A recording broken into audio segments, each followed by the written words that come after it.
Wrecking trains is serious business. It is a land-borne counterpart of submarine warfare, with this note added. Goods transported by train are classified urgent. Drama? Yes, there's plenty, but no dress rehearsals. It's strictly a one-night stand. Repeatedly staged in most Axis-occupied countries, only the plot remains unchanged. This picture is a dress rehearsal. Possibly the first time that men with their explosives have had the opportunity to actually practice sabotaging railroad cars and a locomotive.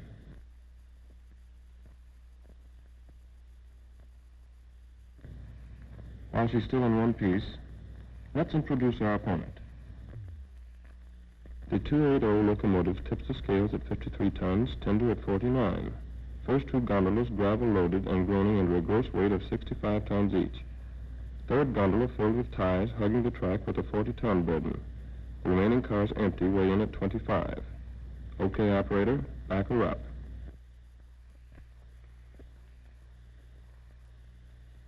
Have you any ideas on how to wreck a train? Sounds easy, doesn't it? We're going to wreck this one with two 8-ounce charges of plastic explosive. Placed 6 inches apart, they will blow a 12-inch gap in an 85-pound rail. Technically interpreted, meaning 85 pounds to the foot. That's strange. Nothing happened. Hardly got a bump out of it. Let's take a telephoto look in slow motion. We could call this 12-inch gap a railroad chuck hole.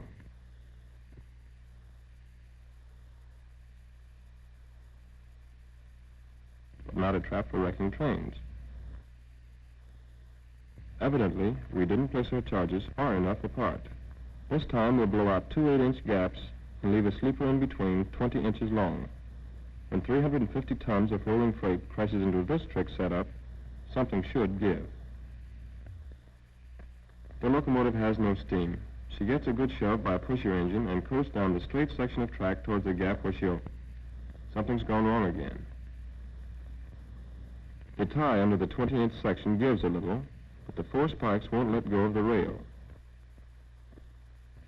Those cars wobbling are the empties, but not a wheel derailed.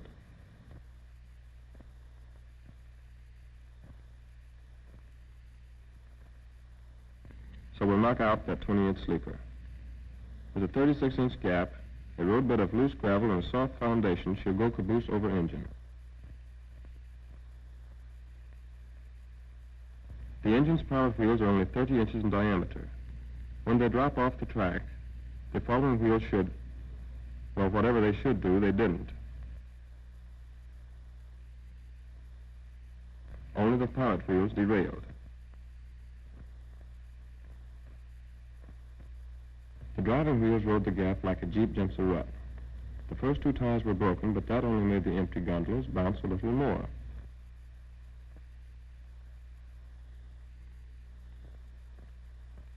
A 36-inch gap should have done the trick, but what we really need is a gap in both rails.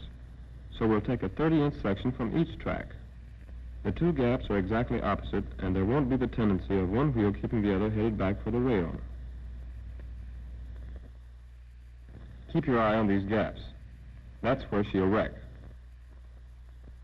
Another dud. Wait a minute. No use going on with this run.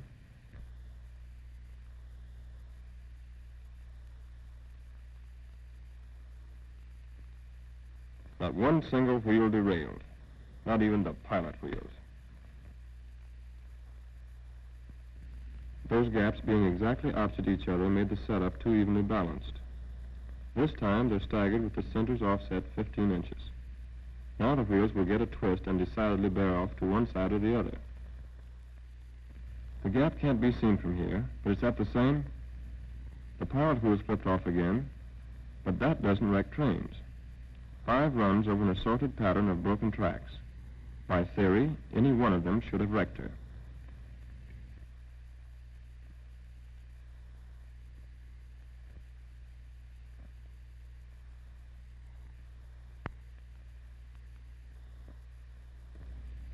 Ignoring theory, there's one fact that we positively know. No train can float over a 58-inch gap.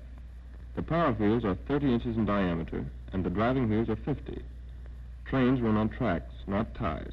That's simple deduction, but the kind of logic that makes for good train wrecking. This time, we'll give our stubborn customer an extra-wide berth. She'll hit that open space at 26 miles an hour, and when she does, nothing happens to the engine, tender, first, second, third, fourth. Ah, now we're getting somewhere. Let's take a closer look at that. Running light, the wheels bounced right off the track. But those are the empties. The loaded cars are still on the track. These cars really hang together.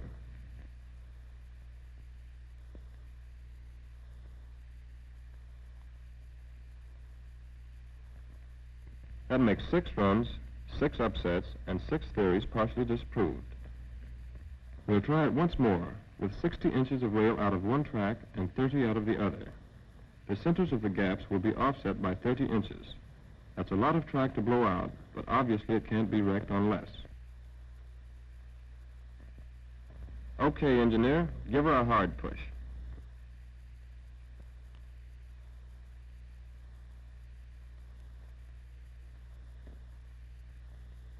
Here she comes, and there go the cars.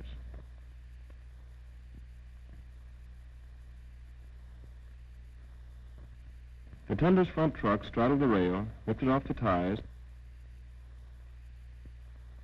and wrecked the other cars. But the old iron horse just wouldn't bite the dust. By these tests, we have proved that wrecking engines is not easy. To minimize the uncertainties of success in the field, the Office of Strategic Services intends to continue its cooperation in experimental operation. We now better understand why efforts in subversive warfare sometimes fail, and hail the successes with even greater admiration.